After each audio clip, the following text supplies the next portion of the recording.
So cute. You know, when we are go out, they are bully us. They said the same face with ding ding, so I'm become dog. They are said the same face, kamukha ko daw. Binubuli kami sa labas. Pero okay lang kasi gustong gusto ko si Ting Ting. So bad. They are said the same face with you. But anyways, okay. Because you are so handsome and cutie. Bye-bye, guys. Bye-bye, guys. Welcome back already, but she's very tired. Look at him. He's very tired because 2 hours his training, so that's why so tired. Sleep under the table.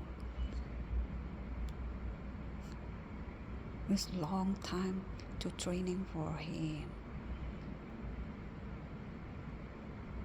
2 hours, so very tired. Hello guys. Ay, Sunday na naman. Holiday na naman. Tinatamad akong lumabas. Hindi naman umulan, kaso ang init. Tingnan niyo sa labas, oh, ang init.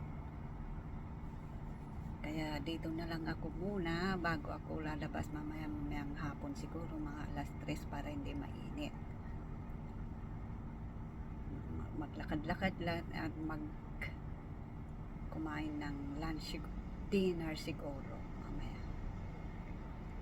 Kasi boring naman pag dito ka lagi sa kwarto, pero mas gusto ko kasi sabi ko nga makapagpahinga ka pa kaysa kung saan ka pupunta, diba guys?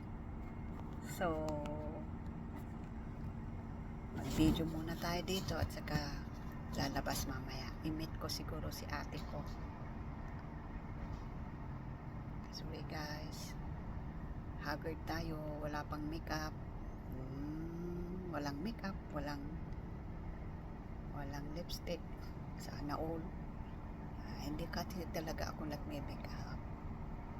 Ano lang, yung lalabas ako, sunblock, ganun. Yan lang ang nilalagay ko sa mukha ko. Kaya haggard tayo, pero okay naman. Kasi matanda na tayo. Ay, matanda na tayo. Ang importante kahit matanda, basta healthy, ganun guys, diba? Bye bye guys.